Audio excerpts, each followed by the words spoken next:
you're looking to dive into topics on how to live a happier, healthier, more fit, and long lifespan, then you've come to the right podcast. Livin the Dream with me, Coach Damian Evans. Together, we will explore the topics on all things health, fitness, and wellness. Together, we will be lifelong learners on this journey to living the ultimate dream. What up, Dream Team? Coach D here, coming at you from beautiful, sunny San Diego. And we are back. When I first started this podcast, we had a goal of going one full year with a weekly episode, and we exceeded that goal with about 80 episodes last year. And for those of you that know me, you know that my partners and I are growing a franchised small group fitness training program here in Southern California called Eat the Frog Fitness. We started our business January of 2020. And a couple months later, the world got turned upside down and it threw us for a loop. And yeah, it's still impacting all of us more than 2 years later. I took the last few months to focus on Eat the Frog Fitness, as well as I moved into a nice new little place here in San Diego.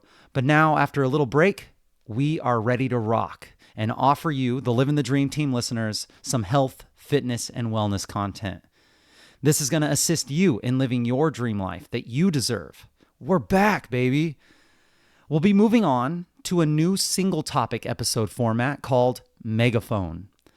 My whole intention with this thing was to help me be a lifelong learner and continue learning something new every single day. So the goal is to let me do all the legwork, the research, the listening to the books and the podcasts, and sorting through all the information that's out there so that I can then shout out megaphone style the experts out there sharing great information. And in this way, you and the rest of the Livin the Dream team can easily implement the most recent and cutting-edge research into your lives so that you can then share this information with the people that you care about to become healthier, happier, and more fulfilled. So get ready to hear some megaphone shout-outs from some of my favorite and some of the most amazing fitness and wellness experts out there. We're going to shout out the best health, fitness, and wellness information that we can find. And as a bonus, if you wait until the last 5 minutes of this megaphone episode, I'll be leading you through a breathwork session that will leave you feeling balanced and great. So make sure you listen all the way until the end, or you could even skip to the last 5 minutes to do your balancing breath practice as many times as you'd like. So having said that, I've missed you all, but I am excited to get back to work. So in this first megaphone episode, we will be shouting out Renaissance Periodization, or as they go by in short, RP Strength. I love what these guys are doing. More specifically, I love Nick and Lori Shaw, a husband and wife duo, and then Dr. Mike Israeatel, who is extremely knowledgeable and also throws out his sarcastic and charismatic sense of humor when he's educating us on all things physiology, health, and fitness. I'll include their info in the description of this megaphone episode so you guys can check out their content. I highly recommend it. I want to share with you some easy tips and tricks to help guide you to fat loss that they sent out in one of their newsletters that align with my philosophy as well.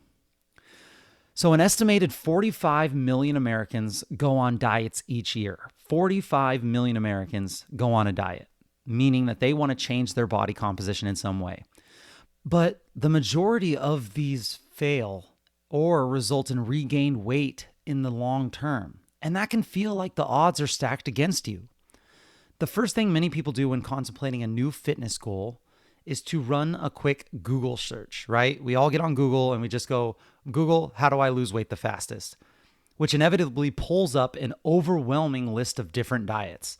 You have Atkins, low carb, DASH, Mediterranean, snake diet, intermittent fasting. It can seem like there are more diets than actual types of food. So how do you choose the one that's best for you? Thankfully, an effective diet doesn't have to have a name. Names are just marketing tactics. You are an individual, and there's no one like you, even if you have an identical twin. You're a snowflake, but like in the best way. Now, there are some basic principles that lead to sustainable weight loss, no matter how you title them. So in this episode, I'm going to be offering you 6 tips on how to guide yourself to your fat loss goals. These are some diet fundamentals to help you beat the odds and shed the weight in a sustainable way. That's the key word, sustainable. So let's start it off with tip number 1. Tip number 1, include a base of lean proteins. So chicken breasts, eggs, tofu, fish, turkey, those are some of my favorite choices. Include a base of lean proteins. Lean protein, especially from whole food sources, can help manage your appetite while preserving your muscle mass as you lose body fat. Preserving muscle mass is extremely important as you go on your weight loss journey. So make sure that every meal has some lean protein and that your total grams of protein for the day is somewhere around your body weight in pounds. So if you weigh 150 pounds, shoot for about 150 grams of protein per day. Now, if you're new to protein intake, this is going to be a challenge. I can guarantee it. When I train personal training clients, what we do is first we get an awareness of just what they're eating. How do we do that? We track what they're eating. And then we shift to how much of those things that they're eating. So once we figure out all the things that they are eating, maybe we use a journal, maybe we use MyFitnessPal, we then shift to seeing how much of those things that we're eating. And then I ask them to track their protein. And I have many, many people that stay at this stage for way longer than they thought they would have to because of the challenge of getting in this protein. Especially people that are either vegetarian or vegan or have a certain type of foods that they eat for their culture. Giving them a goal to eat their body weight in grams of protein is like asking someone who just started lifting to bench press 225 pounds. They just aren't there yet. So I ask them to do the best that they can do and shoot for triple digit grams of protein, at least 100 plus. This is a great starting point. Some days you're going to hit it and some days you won't. You're not a failure if you don't hit it. You just haven't found the right food selections and the right food combinations that is going to get you there yet. The challenges that you encounter and that you're going to encounter when going for this higher protein goal is that you're going to find yourself that you're a lot more full than usual. This is also one huge plus for those who struggle with their higher calorie intake, right? Because if you're full, it's going to naturally drop your calories. This is one of the huge benefits of protein, that you're fuller longer when you eat a higher protein diet, also called satiety or satiation.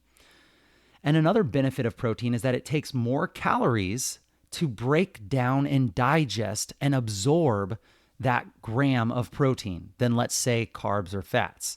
It's much more work for the body to break down protein than carbs, fats, and definitely alcohol. It costs more calories to break it down. Once you find that you are consistently, and I'm talking like more than 7 days in a row, on average hitting your body weight in grams of protein per day, then you can start to move on to the next tip when you feel like you've gotten this one down. So number 1, include a base of lean protein and hit 1 gram of protein per pound of body weight that you are. One little caveat here, if you are extremely overweight, you might want to go off of your lean body weight or your desired body weight. So if I'm someone that's, let's say, over 300 pounds, but I want to be somewhere around 200 pounds, maybe I shoot for that 200 grams of protein per day, which is still a lot. Tip number 2, include a base of non-starchy vegetables. So foods like broccoli or broccolini, asparagus, lettuce, eggplant, Brussels sprouts, carrots, celery, cucumbers, and the list can really go on. Non-starchy vegetables should be your base. Along with your lean protein, including non-starchy vegetables at every meal will help keep you more full with less calories, making it easier to lose weight with less hunger. Eating a variety of veggies also helps provide healthy micronutrients. And something that I've done ever since I was a little kid is I eat the vegetables first. I really started doing this because for some reason, I've always been a save the best for last type of person. And when I was little, I would eat like Skittles and M&Ms or Starburst, and I would eat my least favorite color first. And then I would go all the way to my favorite color last, saving the best for last, which is really weird, I know. But I inevitably did the same thing with the food on my plate. and I would get those gross vegetables off my plate so I didn't have to worry about them. And then I could enjoy my beautiful, beautiful meat and whatever else that I had. The funny thing is the more that I research eating order, and I still have a lot to learn here, but the more that I hear them say, eat your veggies and your protein first, it's just so funny because it cracks me up that my strategy of being a little weirdo when I was younger actually ended up being a good strategy for different reasons.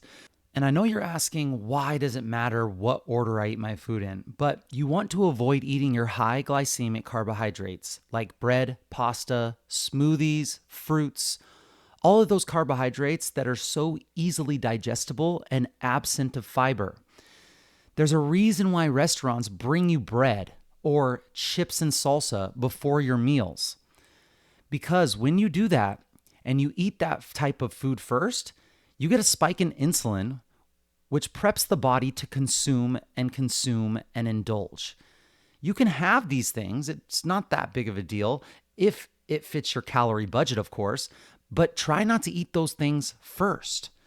Eat your veggies and protein, see if they can fill you up a little bit, and then finish off eating and stop when you're about 80% full. This is a huge hack right here. Tip number 2, include a base of non-starchy vegetables. Get that green cruciferous rabbit food on your plate and clear it off your plate first to help get you those fat loss goals. Tip number 3, standardize your meal sizes and your meal times. You got to find what works best for you. For me, I love 4 to 6 ounces of lean meat at each meal, and I'll even eat red meat some dinners throughout the week as well. I do this 4 to 6 ounces of lean meat with 1 cup of veggies and 1 cup of carbs like rice or quinoa or potatoes. I mostly drink water. If I have anything in my water, I put an electrolyte mix from LMNT that has sodium, potassium, and magnesium. But I minimize the calories that I drink. I recommend you doing the same. I eat this same meal about 2 to 3 times a day, and I eat them at about the same time every day. And then at the end of my day, I'll add some late night finishing foods so that I can get my calorie intake where it needs to be. And this is where I differ from a lot of my clients because I'm looking to increase my calories where they are mostly looking to decrease their calories. So this might look a little bit different for those who have different goals. Also, keep your eating window within about 8 hours or less of eating, meaning that if you're fasting from your nighttime while you sleep all the way until morning and your breakfast, you want to have a time frame of about 16 hours where you're not eating any food, and you'll be just fine. Keep your eating window to about 8 hours or less, so from like 10 a.m. to 6 p.m., and you'll do just great. When it comes to weight loss, energy balance is critical. Calories in versus calories out. That being said, eating evenly sized, evenly spread out meals consistently reduces hunger and cravings, which supports successful weight loss. It also helps you form sustainable eating habits, making you more likely to keep this weight off and less likely to get into a fast and then binge style of eating. Spreading your meals out evenly supports fat loss and muscle maintenance as you lose weight as well. That's a win-win. And you help with your digestibility by giving your body a break from constant food intake. So tip number 3, standardize your meal sizes and times. Tip number 4, this one's a nice short one. Choose whole foods before supplements. And we say this all the time. Whole foods are greater than supplements in every way. Grabbing a protein shake is a convenient way to hit your protein target goals, but because supplements lack volume and fiber and most likely micronutrients, this is going to likely leave you hungry and shortly after wanting to eat. The same goes for getting your fruits and vegetables in liquid form. Whenever possible, reach for whole foods and you will find yourself less hungry when dieting. Tip number 5, consistency. Just like any other goal, consistency is key. Aiming for diet perfection is going to set you up for failure just from the start.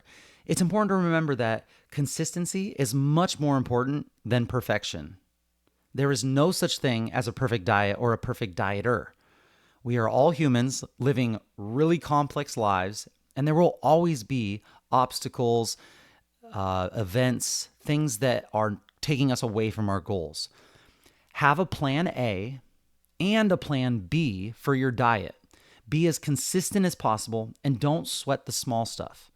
Consistency will add up to results. You're going to fail here and there. There's going to be times where you do things that don't put you closer towards your goal, but those are going to be one-offs. If you're consistent through the long run, you will hit your goal.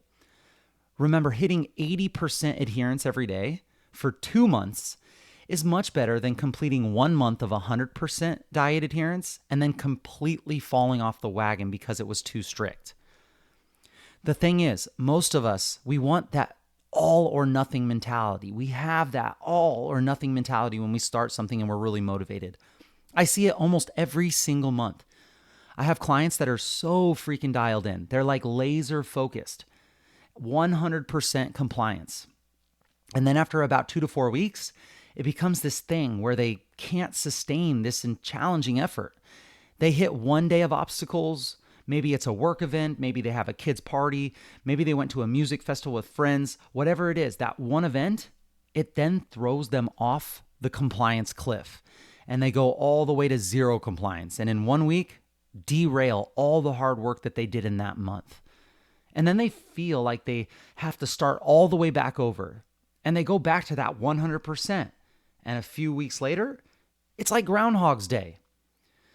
I know maybe you think you're probably a type A person. I know you think that maybe you have to do it perfectly because if there are any setbacks, you're going to relapse into your old ways. But I'm just telling you from my experience that you're going to be setting yourself up for some extremely frustrating times with this mentality. Just find consistency with a lifestyle that you can live long term. Think about, what are your vices? What are your vices that take you further from your goal, but that you don't really want to remove from your life? And for me, it's alcohol. I'll be honest. I love drinking alcohol with friends. I think it's a great time. And it's also, for me, chicken strips and fries. I eat like a 5-year-old. Yes, I love chicken strips and fries when I'm hanging out with friends or when I go out to, watch a sports game at a restaurant. For me, it's the Sunday fun days with my friends that really fulfill me. And that's a vice that takes me away from my fitness goals. I already know that. But I find a way where I can input all of these things into my lifestyle and still balance out so that the scales of calorie consumption and movement eventually take me closer to my goals. I find a way to do that consistently. Could I cut out alcohol? Could I cut out fried foods and bottomless mimosas? And would that get me to my goal faster? Hell yeah, it would. But for right now, at least, I want to live a life with a little more balance, and I found a consistent thing that works for me. So how can you implement this kind of thing into your life? What are your vices? What are your goals?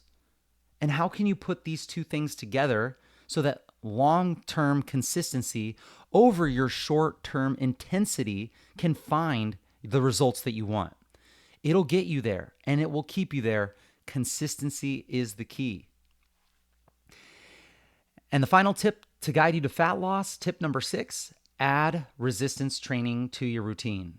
Yeah, I know this is not a diet tip, but it is one of the best things that you can do outside of nutrition for your body composition goals: weight loss, muscle mass gain, strength gain. Resistance training can mean using resistance bands, doing body weight movements if you're a beginner, or lifting weights that challenge you as you advance. If you have more experience in the gym, lifting heavy weights is great. You don't have to be there right now, but that's something that you can strive to do. Resistance training will drastically improve your fat loss, and it will drastically improve your muscle maintenance and gain when you're on a diet. This means you lose more fat, but you keep the muscle that makes your body look firm and you feel strong. Now, if you're new, 2 days a week can do the trick. As little as 2 days per week will work. I like to say hit each major muscle group 2 times per week or more. And you can break this up any way that you like. Some people like to break it up into upper body and lower body, meaning 2 of each a week. That would put you at 4 training sessions total, 2 upper bodies and 2 lower bodies. Or you could even do one full body workout twice per week. And that might take a little bit longer, but that's another way to do it, where you do a full body workout at the beginning of the week and maybe at the end of the week.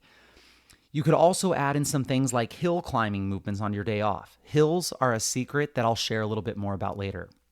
Now, the more advanced you are with resistance training, the more days per week you will probably need to have a positive effect towards your goals. There are very few clients that I would recommend just doing a diet without resistance training. It's just so impactful. So add resistance training in some way to your weekly routine. And there you are. Follow these 6 tips and you'll be on your way to dominating your individual fat loss goals. And that's it, my friends, for this week's MEGAphone episode. Each week we will focus on sharing information that will help you with your health, fitness, and wellness journey. Share the knowledge that you gained with your friends and family and hold each other accountable. If you enjoyed this content, it helps a ton if you can post on your social media stories, maybe a screenshot of this episode, and include one takeaway that you learned, and make sure you tag me and share your journey. Tag me at Livin the Dream _podcast or at Coach Damien _SD. And let me and your network know how this episode benefited you. So again, tag at Livin the Dream _podcast or at Coach Damien _SD. Let's get more people on this lifelong learner train and join the Livin the Dream team. And let me know if you have any suggestions or tips that will help your Livin the Dream team that I can discuss on future episodes. I will be right here with you, working on making us stronger, happier, and healthier humans. Until next time, friends, keep living the dream. Before we conclude this episode, I'd like to take a second and do a few rounds of breath work so we can continue on with our day in a balanced way. With this technique that we are about to do, we're going to find balance with your body and your mind, calm your nerves, and come back to the present moment. You can practice this throughout your day, anytime, to experience an overall sense of calm. Now, if you listen to your podcasts in an accelerated speed, now's the time to take it back to normal.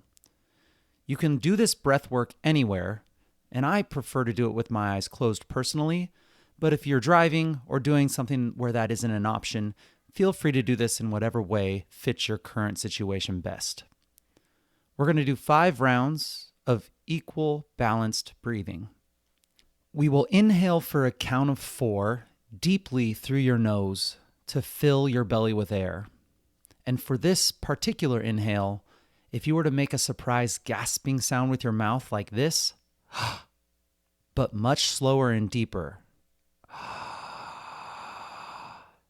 that's the style of inhale we're looking for, only you would be doing it with your lips sealed shut. So it would sound something like this.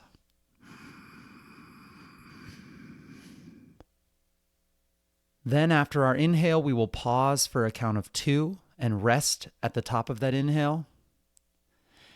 And then we will exhale slowly for the same 4 count, matching the length of your inhale. And for this particular exhale, pretend that you're fogging up a glass mirror with your breath. Only, again, you want to do this with your lips sealed shut. That is the style of exhale that we're looking for. So again, inhaling for 4, pausing for 2, and exhaling for 4. Taking equal breaths or equal lengths of inhales and exhales, it moves the diaphragm in a rhythmic manner. Upon inhaling, blood is moved away from the lungs. And upon exhaling, blood moves toward the lungs. This has a balancing effect on the body that helps the body relax and focus. So when you're ready, let's begin. Take a deep breath in through your nose to your belly for 1, 2, 3, 4. Pause for 1, 2. Exhale through your nose, lips sealed, fogging up glass for 2, 3, 4. Inhale, 2, 3, 4. Pause, 1, 2. Exhale, 2, 3, 4. Inhale for 2, 3, 4. Pause. 2. Exhale. 2, 3, 4. Inhale for 2, 3, 4. Pause. 2. Exhale. 2, 3, 4. Inhale for 2, 3, 4. Pause for 2. Exhale. 2, 3, 4. 2 more rounds. Inhale for 2, 3, 4. Pause. 2. Exhale. 2, 3, 4. Last round. Inhale deep. And pause. And relax. Let it go. Exhale. 3 and 4. Now take a second of awareness to check in with how you feel right now. Throughout the rest of your day, when you find yourself feeling any differently than how you feel right now, and you'd like to change it, do a few quick rounds of balanced breathing like we just did, and notice how things may change for you. May this feeling continue on for you, and may it benefit all those around you.